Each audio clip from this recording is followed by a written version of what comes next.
The Constitution of India. Preamble. We, the people of India, having solemnly resolved to constitute India into a sovereign, socialist, secular, democratic republic and to secure to all its citizens justice, social, economic and political, liberty of thought, expression, belief, faith and worship, equality of status and of opportunity, and to promote among them all fraternity, assuring the dignity of the individual and the unity and integrity of the nation. In our Constituent Assembly, this 26th day of November 1949, do hereby adopt, enact and give to ourselves this Constitution.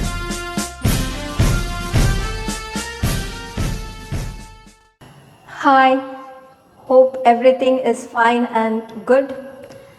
So, today I'm gonna deal with the grammar portion. Okay, and today's grammar which you are going to learn is kinds of sentences. Okay, kinds of sentences.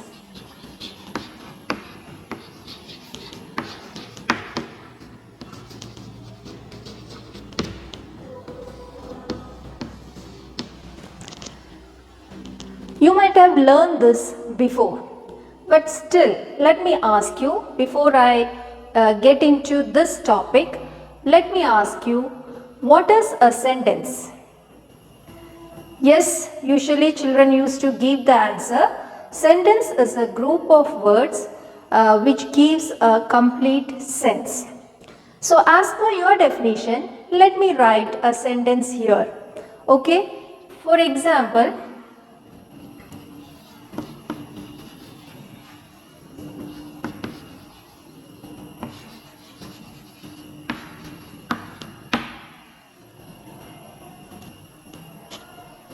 what I have written here, sky the blue is. Can you say this is a sentence? No. Why? But as per your definition, it is correct. Group of words together which gives a sense. You give the definition like that, isn't it? Now here you understood sky the blue is. From that you understood that it is something related to the sky. You are getting half sense here, but you are not getting the complete sense. So how can you write this in a sentence form? Okay, how can you write? The sky is blue. Right? Now you are getting a correct sentence here, correct form of sentence here. Right, children? So what is the difference between your definition and what I have written here? So how can you define a sentence? Sentence is a group of words arranged in a systematic manner to give a complete sense. Okay, so here I have written sentence is a group of words arranged in a systematic manner to give a complete sense. Here, as per your definition, this is a group of words arranged in a manner, but it is not in a systematic manner, right? So, it should be arranged in a systematic manner to give a complete sense. That is said to be a sentence. Okay? Now, let's learn the different kinds of sentences in detail. Okay? So, let's watch a video clipping.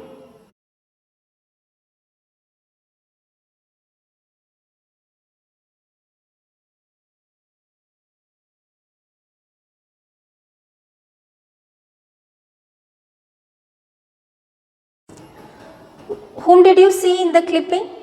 Yes, you saw the Indian Michael Jackson Prabhudeva. He is known as Indian Michael Jackson, right? Because he dances very awesomely or very excellently. So, how can we make a sentence with what we have seen in the video? Yes, we can say that Prabhu Deva is an excellent dancer. Right? Prabhudeva is an excellent dancer. Now, can we change the sentence into different kinds or different forms? Yes. How can we change it? Let's see. Is Prabhudeva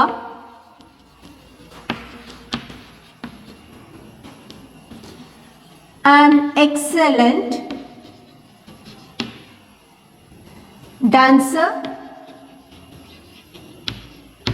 So there I have put a question mark. Right. Here see, Prabhudeva is an excellent dancer. There in the end I have put a full stop, and here is Prabhudeva an excellent dancer. That is a question asked. Right. So we have to put there, after the question sentence, we have to put the punctuation question mark there. Okay. Now how can I change the sentence? What an excellent dancer is Prabhudeva.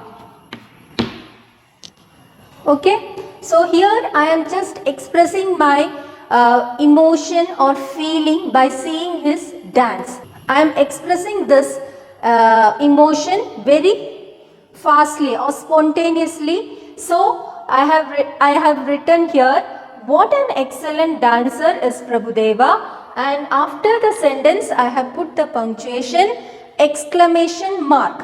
So it shows the surprise which I had by seeing Prabhudeva's dance. Okay, so now I have written the sentences in 3 forms. That is, Prabhudeva is an excellent dancer. I have started the sentence with capital letter and ended with a full stop. Next one, is Prabhudeva an excellent dancer? That is a question. So I have put there question mark. And what an excellent dancer is Prabhudeva?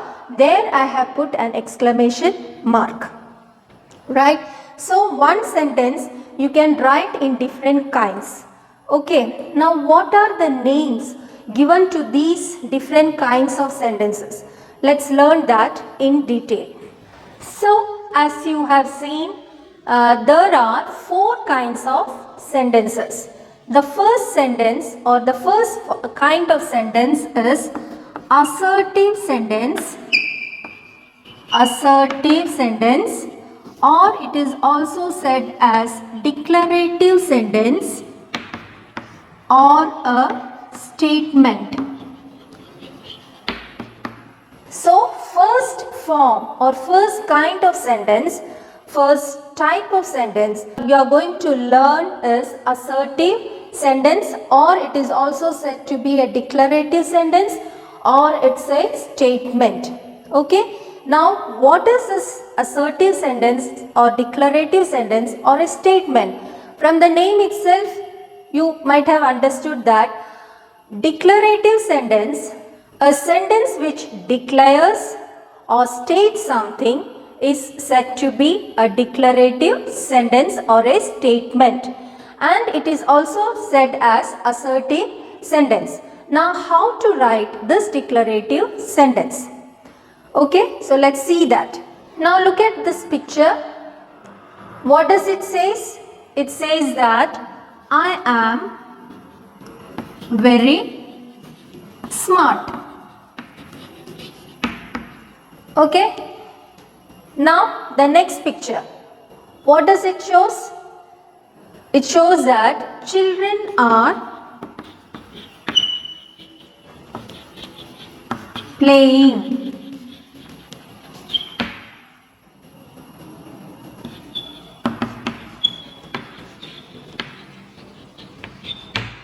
Children are playing in the ground. Right?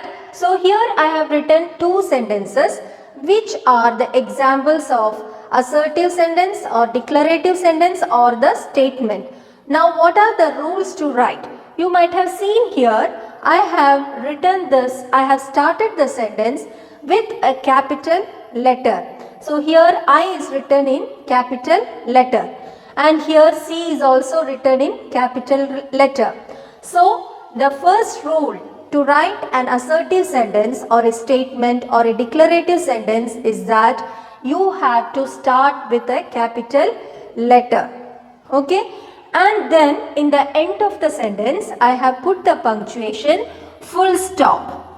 Okay, so I am very smart, full stop. This is also very important to learn the punctuation for each sentence. Okay, from punctuation we will understand what kind of sentence is given there, right? So here assertive sentence or declarative sentence which states simply something or which declares something is said to be a declarative sentence or a statement or assertive sentence. So it starts with a capital letter and ends with a full stop. Same way here. Started with a capital letter and ended with the full stop. So this is the rule to write first kind of sentence, that is assertive, declarative or statements. Now this assertive, declarative or statement sentence can be divided into two other forms, that is a positive sentence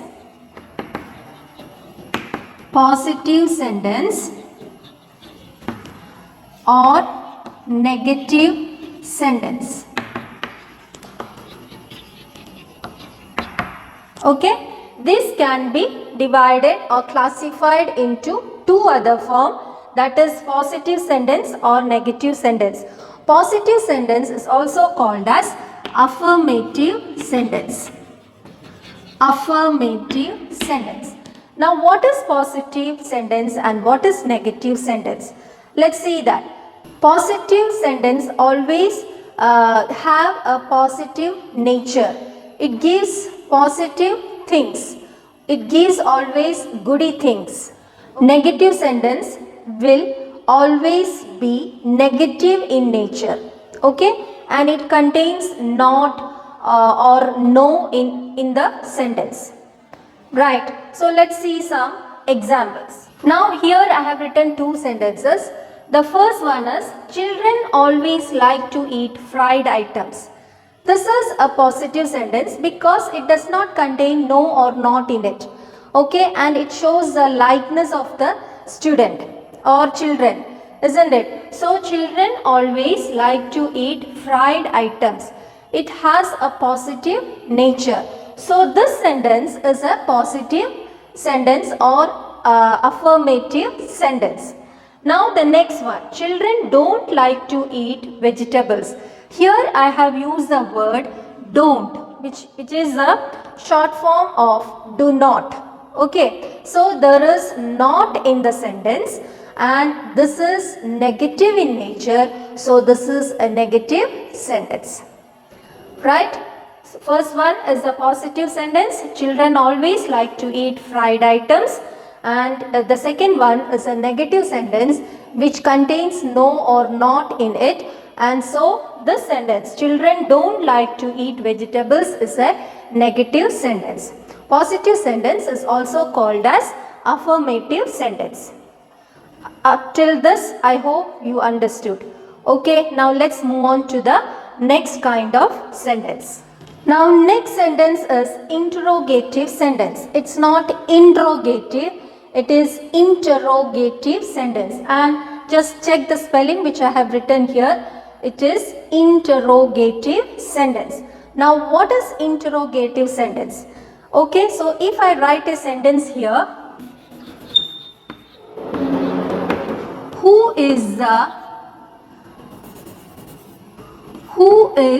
known as the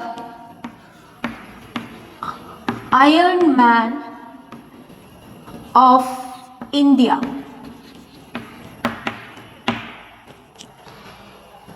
Or next one, how was your Onam?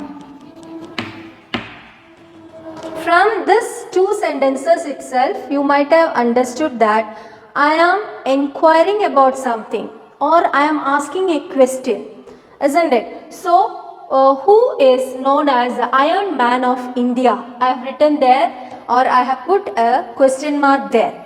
Now, how was your Onam? Again, I have put there question mark. So, whenever you are inquiring for something, or whenever you are asking a question, that kind of sentence is said to be interrogative sentence.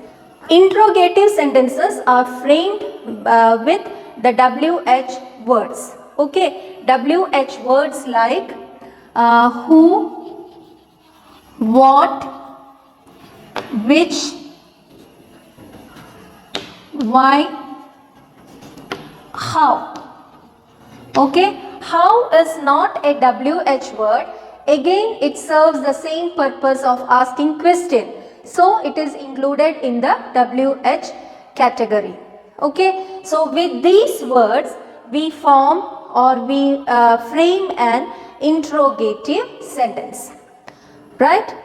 We usually use WH questions for framing interrogative sentences.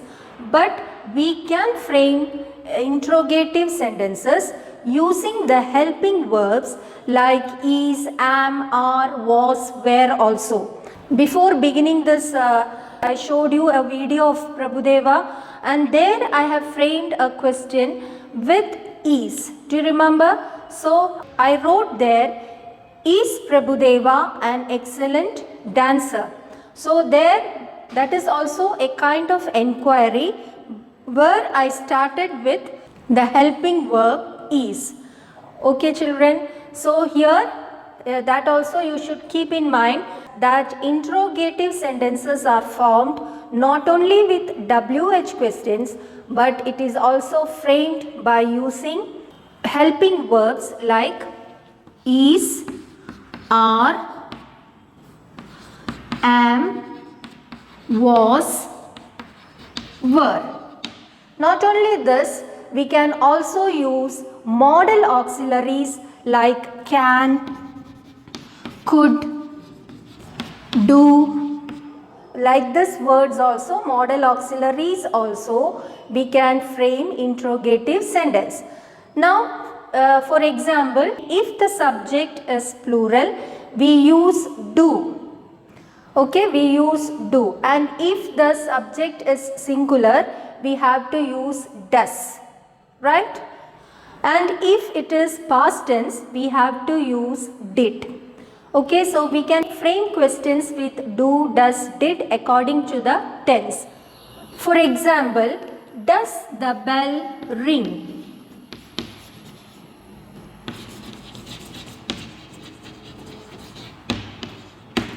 This is actually an interrogative sentence which starts with does, and when we use does, the verb should be also in singular form. So here I have used singular verb ring. I didn't use rings. Okay. So does the bell ring? Yes, the bell rings. You have to give the answer like that. How will you give the answer for this? Does the bell ring? Yes, the bell rings. Okay, now next example. Do they believe in God? Okay, here the subject is they, which is plural. So I have to use here plural word. So here I have used do. Do they believe in God? So how will we give the answer? Yes, they do believe in God, or they believe in God. Okay, we should not say they believes in God. That is wrong. So we have to say the answer. Yes, they do believe in God, or you can say they believe in God. Yes, they believe in God. Okay, now with past tense, how can we frame a question with past tense using helping verb? Okay, so how can we frame with the past tense verb did or helping verb did? How can we frame a question? Let's see that. Did they go for the movie. Did they go for the movie? So here I have used did and the verb here is go, the first form of the verb. Okay, you should not write here the past tense form. It should be, as we have used here past tense, the verb used should be present tense. Okay, two past tense should not come. So, did they go for the movie? Yes, they did go, or you can say yes, they went for the movie. When you give the answer, you have to give it in past tense.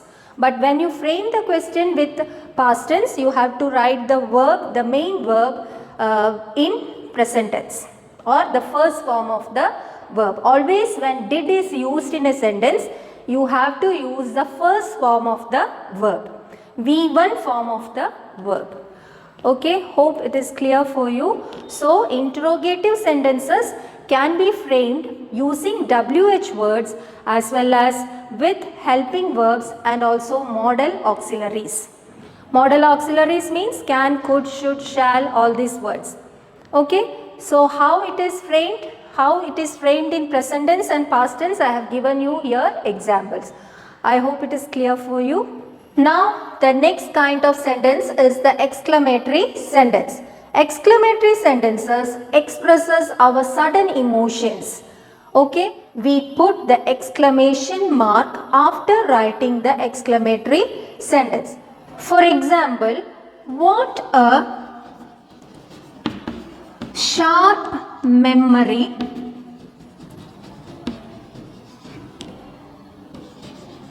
do elephants have? Okay, so after the sentence I have put there exclamation mark. Okay, next one is wow, what a beautiful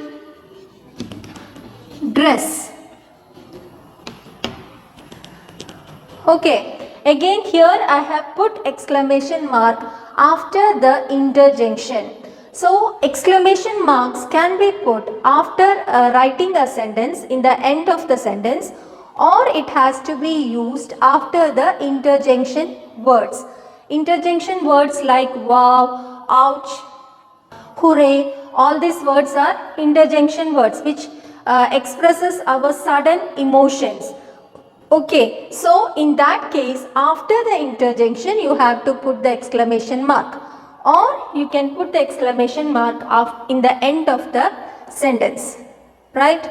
I hope it is clear for you. An exclamatory sentence is a sentence which shows our spontaneous emotions with a group of words.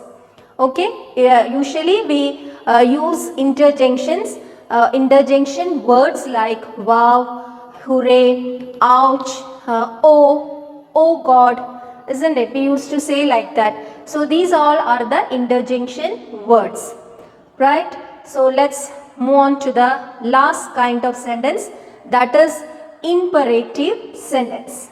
Now let's see some examples for imperative sentence. Okay, if I write stand up, stand up, always follow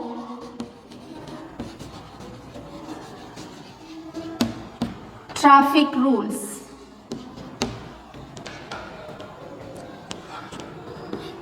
please help me. Okay, now here you can see three sentences which are the examples of imperative sentence. Now what did you understand if I say stand up to you? What is it? It's a command, isn't it? It's an order which I am giving to you, or which usually teachers gives to you. Stand up, sit down. Okay, go out of the class. Write on the board. All these are the commands or orders given to you, right? So here it is, imperative sentences are sentences which contains commands or orders. Okay, the next sentence, always follow traffic rules. What did you understand? Is it a command? No, it's an advice or suggestion, right? So always follow traffic rules means it's an advice or suggestion. And this kind of sentence also belongs to imperative sentence. Okay, it's an advice or a suggestion. Right. Now the last sentence, please help me. What is it? Is it an advice, suggestion, order? No. What is it? It is a request, isn't it? So request sentences are also said to be imperative sentence. This is a request made, isn't it? Now you might have noticed here there is no subject in this sentences. I have just written stand up, always follow traffic rules, please help me. Is there any subject here? Like or is there any pronouns used here? No. So here you should understand that imperative sentences are sentences which does not contain subject in it, but you should understand that the subject or the pronoun used here is you. So if you add here you stand up, you always follow traffic rules, you please help me. So if somebody orders you, or somebody commands, or somebody requests you, or somebody advises you, it means that the speaker is making that kind of expressions or that kind of sentences to you. Okay, so the subject in imperative sentence will be you. Okay, you will be the second person, you will be the subject in imperative sentences.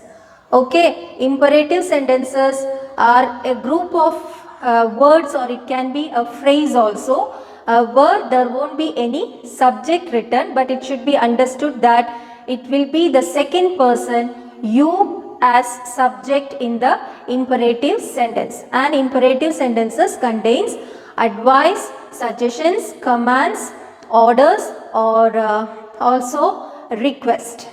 Okay, I hope it is clear for you. Now let's revise just from the beginning what all you have learned.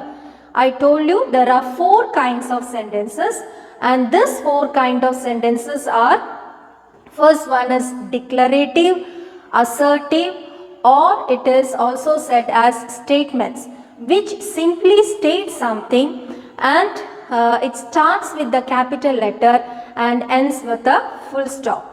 Now next sentence is interrogative sentence. Interrogative sentence. Interrogative sentences are sentences which inquires about something. Interrogative sentences starts with WH words like what, when, which, how. Okay, and it ends with a question mark. Right? Now next one is exclamatory sentences. Exclamatory sentences are sentences which we use or which we write to express our spontaneous emotions with the interjunction words or without the interjunction words. When we use interjunction words, we have to put the exclamation mark after the interjunction word, and when we are not using the interjunction word to express our feelings, we have to write the sentence and put the exclamation mark in the end of the sentence. Now the last one is the imperative sentence, which contains sentences like advices, suggestions, commands, orders and requests. And in this kind of sentence there won't be any subject mentioned, but it should be known that the subject is the second person, you, and you have to classify into the different forms like commands, orders, request, suggestions, etc. Okay, so this is the sum total of the 4 kinds of sentences. I hope it is clear for you. Now let's move on to the next topic. Now here you can see a graph where I have written sentence. What is a sentence? You have learned already. There is another characteristics of a sentence, that is a sentence contains a subject and a predicate. Now what is a subject? About what or about whom the sentence is saying, that part is said to be the subject of the sentence. Now what is a predicate? Predicate is whatever information we get about the subject in a sentence, that part is the predicate part. So subject means about what or about whom the sentence is saying, that is the subject part, and what information we are getting about the subject in a sentence, that part will be the predicate part. Okay, the action done by the doer of the sentence will come in the predicate part. Right? Now, before getting into the next part, you should know what is a phrase. I told you sentence is a group of words arranged in a systematic manner to give a complete sense. Phrase is a part of sentence and it gives only half sense.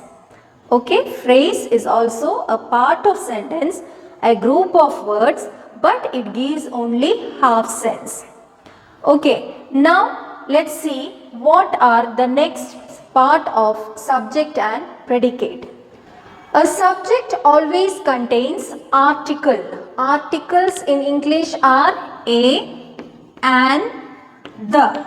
Isn't it? These 3 are called the articles. So there will be an article in the subject part. Also there will be a noun.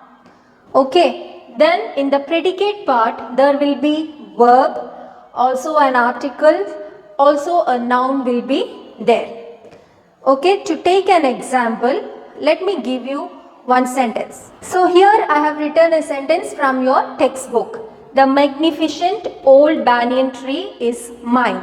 What does the sentence says about? About the magnificent old banyan tree. So the magnificent old banyan tree becomes the subject of the sentence. Okay, this is the subject of the sentence, and is mine. Is mine is the predicate part of the sentence. The sentence says about the old magnificent banyan tree. So it becomes the subject of the sentence, and what is remaining there? Is mine is remaining there, which becomes the predicate. Okay, it says about the subject. So it becomes the predicate part. Okay, now from this you have to find out noun phrase and verb phrase. I told you phrase is a group of words and which gives half sense, and also it is a part of the sentence. Sentences which contains the naming words or noun words are said to be noun phrase. Okay, so here let's see that I told you in subject part there will be article and noun, and this together forms the noun phrase. Okay, so here you can see the article the, then magnificent old banyan tree. Up till that there is a group of nouns, isn't it? So this is the noun phrase of the sentence because it contains a group of nouns or group of naming words, and there is also an article here, the, isn't it? So subject part contains the article as well as the noun or naming word, and this part is said to be the noun phrase. Now let's see the predicate part, or what is a verb phrase. Okay, in the predicate part you can see is mine.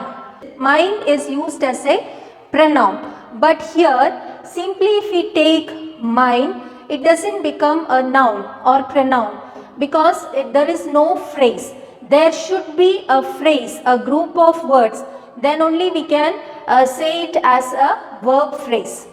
Okay, in the noun phrase you can see here there are group of words. The magnificent old banyan tree.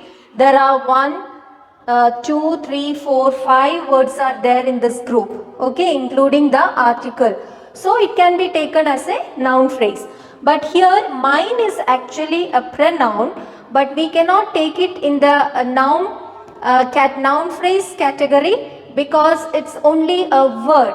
It's a noun only. It's a one word. It's not a phrase. So you cannot take this into the noun phrase category. Instead, it can be taken, is mine can be taken into the verb phrase because it shows is mine. That phrase shows what it says about the subject. So, is mine can be taken as verb phrase.